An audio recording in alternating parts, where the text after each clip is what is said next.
What is up, everybody? It is Alex from Heavy New York calling from the quarantine zone again, and this time we are here with Jason Blake of Aziola Cry. Thank you so much for being here today, man. It's great to have you here. Thank you for having me. Yeah, it's great to have you here. Great time for some new Aziola Cry music because we have the Ironic Divide coming out tomorrow. It'll be out today, probably by the time this is uploaded. But being that this was the first Aziola Cry album in what 14 years or something like that, right? Do you just want to talk about like how the making Correct. of this record was, the first offering we've gotten in such a long time?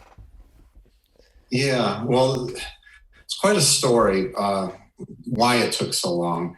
They say a lot of times life gets in the way. Well, this was just everyone's life getting in the way. So it wasn't so much that we wanted to wait 14 years, it was just that things kind of kept pushing it back.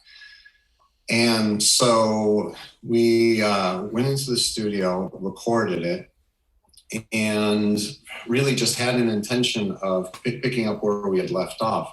Like I said, things got in the way, so it didn't exactly happen as we planned. But I really think that at the end of the day, everything happens for a reason, and I think this is perfect timing for the album to come out, not only for us personally, but also just I feel like the music. It's perfect music for right now. Definitely, you could say that again.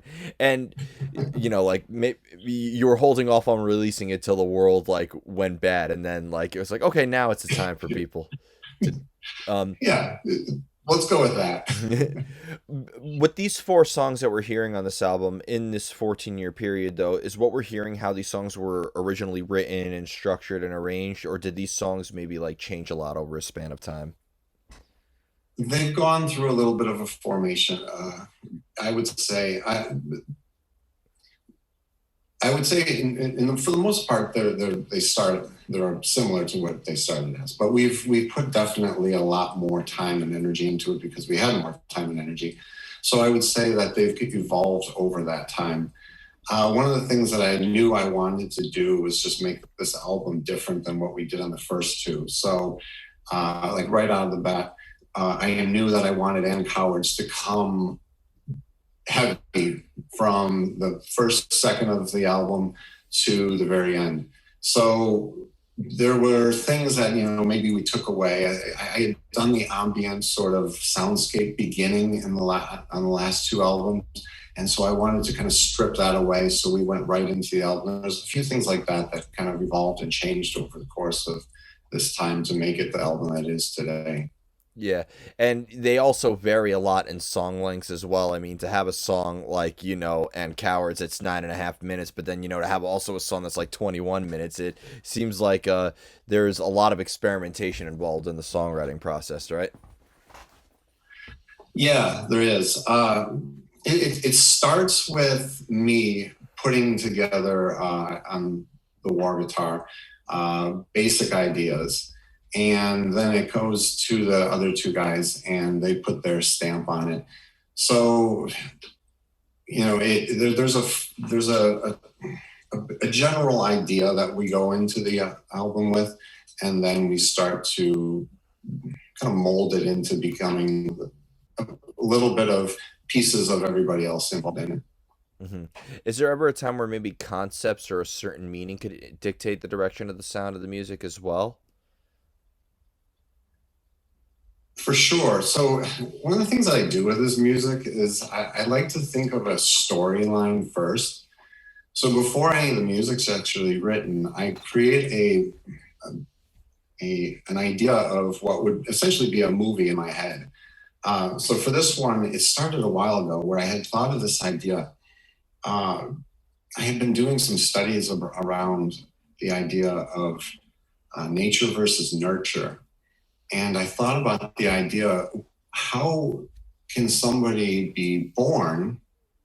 And I don't think anybody is evil from the minute they're born. And so I started thinking about this, like what is it that creates that sort of turn, that twist in people's lives that make them that do these things. And so I started with that idea, and then I started to think about the life of one person in particular, which would be like the protagonist of this story, and kind of where his life would lead him. From there, I kind of put together the song titles and think about how the music should shape as part of this storyline. So when you get to examples like the Ironic Divide, the 21-minute long song, there's a lot of like there that is the portion of the story where there's a lot of pushing and pulling happening within internally within the character. So I wanted the music to represent that. So within each of these songs, a lot of it comes from where it is in the storyline. Like if it were an actual soundtrack, where would it fit within that? And then what would the music corresponding to that movie sound like? That's where I take the music from a writing perspective. Is there room for the music to be open to interpretation, or this is a really interesting story? Like I'm very engaged in it, and I'm gonna listen to this album with a bit of a different perspective now. Now that I know this, but do you also maybe want a listener to have their own conclusion, or do you try to engage the listener into the story as much as the music? Yeah, I used to be very vague and I used to really want the listener to interpret it entirely on their own. And then I found that a lot of people just wanted me to feed it a little bit to them. So it became maybe too vague where they didn't really understand what it was that the story was trying to, where it was trying to go. So this time around, I made a conscious effort to at least feed a little bit more of the story so that there was something there. I do love the idea of interpreting it all on your own. Our video is a great example of that.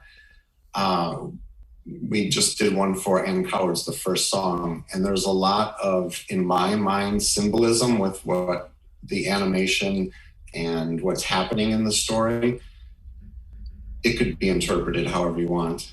So I do like that. I like leaving that openness, but like I said, I kept being asked a little bit more, like, well, what was your interpretation? So I fed a little bit more this time around, I think, than previous records. Yeah, and is there like maybe was there almost like a lot of research involved, or like reference material for coming up with this, or is there maybe any essence of personal experience invested into the story as well? It's a little bit of both. I was actually in school at the time when I was coming up with these ideas, and I had been taking a lot of sociology classes, and specifically child psychology kept coming up. And so that idea of why would somebody be born so pure, take a twist in their life. So it was a lot of the research was coming by way of a lot of the books that I had to read as part of school. So that was an interesting aspect of it. Then from a personal level, I just have always been fascinated with the mind and how the mind works. I guess I probably should have been a psychologist because it's something that's always fascinated me. So it's something that I do a lot of reading just on my own time as well. Hmm. You really think, kind of diving in more into the meaning, do you really think that we are, as people, born very pure and evil is taught? Because I've always thought maybe by nature, by human nature, we as humans, we're animals and we are vicious and we are evil. Like I remember reading The Naked Ape and taking an anthropology class, and you see how like a lot of our ritualistic nature or our tribal instinct can sometimes take over, like when we either fight with somebody both verbally or physically. Do you think that really in the end we are born evil and it's society's perceptions of reality that makes us better humans, like with whether it's through religion or through political standpoints or even through cultural enlightenment? That's what I love about this concept, and I totally love the idea that you have this very different thought, because I think that's what I really intended out of this, is to just have a conversation around it. So in terms of that, yeah, I completely agree with you as well. I think what happens is I think we develop our ideas based maybe sometimes on our own personal lives. So for me personally, I feel like who I am is a product of the places that I've lived, the people that have been around me. So I've come to believe that I'm very much a product of the nurture versus the nature part of things. Having said that, I have this conversation because I'm so fascinated by it all the time. And there's a lot of people that think it is more the nature thing, and they have, just like you said, I think that's a very solid case to make, that we are inherently born evil, and it is a lot of that stuff that in society that can keep pushing and pulling on us to create that. I don't know, and that's what I like about this, is that it's just a conversation and a topic that can keep having, we can keep having it. So I don't know if there's really an answer. I think that's what's so great about it. Yeah, I think there's two forms of evil in the world. There's evil that you're born with, that like evil by nature, and then there's evil that you are taught, and that there's evil that is could be obtained through either misinterpretation or information that was lost in translation, or like we're taught, we're taught that things need to be this way. Sepultura did that on their last album, basically, like how we're so rooted into our own personal experiences and our own education, and people of different aspects of what is taught as good are obscure. So let's bomb them, like so. Right, for sure. Yeah, Yeah, and that's, I can. oh, you were I'm saying? sorry. Oh, I Oh, I was. can totally see that. Yeah, I agree with that too. Yeah. Do you think that maybe exploring this concept has opened up more doors for Aziola Cry in the future? Yeah, well, I mean, I already have the next album's concept in mind, and it kind of, it's a little bit of a stepping stone off of this, but another one of the concepts and ideas just in the world I'm fascinated with is just technology, uh, social media, all that kind of, and the effects on our minds. I've been reading a lot of books on that, and so I'm starting to create a new storyline that's a little bit of that. It comes from this, in the sense that, what is it that takes us in our minds and moves us into certain directions. And a lot of what I've been reading lately, I'm starting to think that there's well, I shouldn't even say I'm starting to think there's a very negative aspect to, technology and all these kind of things. There, it's great. We have a lot of benefits to it, but it comes with a downside, and so it's exploring some of that. Yeah. Well, that's like the case with every technological advancement in life. Like social media has connected us so many, I've been able to keep in touch with people who, other with before I would have to rack my phone bill up the ass just to speak for 5 minutes to my friends in Germany, and now I could just message them on Facebook and we could communicate. So, and it's like that with anything, like think about how much cars have benefited humanity, like how many lives were saved thanks to an ambulance and fire trucks and everything. But how many car accidents happen and how much pollution is there as a result of it. So like I think every form of evolution has always led to the destruction. I think destruction, and I'm not saying it like it's a good thing, but like I think one thing that is key to evolution is also destruction. Yeah, for sure. And I find that idea fascinating. So I kind of, I like to keep exploring these topics. And so back to your original question, is that, yeah, I think that this has opened up a lot. I hope that, I think that's why I fed the story a little bit more this time. Is just, I think that it opens up conversations that I don't think we would be able to have if it was just so ambiguous that people didn't really know what it was about. So I think that by doing so, it's allowed there to be conversations around the music and how it actually plays into some of these topics. That's why my favorite bands to interview are bands that do have like a philosophical concept behind the album that they're promoting, because it allows me as a journalist to dive deep into conversations I've always wanted to have with people, but like, Yeah. while also being able to promote the record, which is the initial goal of the interview to begin with. Yeah, at that point, it doesn't even have to be so much about the music. It's just, we could have a conversation about this and we could talk for hours. Yeah, exactly. Exactly. And has maybe like this time that we're living in, like this unprecedented, time, like where it's not even just the pandemic, but it's our means of interacting with each other has completely changed in ways that I think are gonna impact us for the rest of time. Do you think that that maybe also could it maybe either influence the current songwriting now, or maybe could be something you explore in the future? Yeah, I don't know if I would. I don't know if I would have said that, but I think subconsciously it definitely is because what I'm seeing around me is the consequences of what is happening right now. I'm seeing boredom, and I'm seeing social media and this need for screens or whatever just rising, and then at the same time I'm hearing all sorts of mental issues occurring at that same time. So it's probably subconsciously that was definitely a part of it. I think it's just always been a topic that I was interested in that coincidentally is now being more brought to the forefront. But yeah, for sure, I'm seeing it on a personal level with people around me, friends, family, where this is definitely affecting them way more than just simply the inability to go outside or whatever. It's there's a lot of mental um, consequences Yeah. to what's happening right now that I think go unnoticed sometimes unless we talk about it. Yeah. And you're in Chicago right now, right?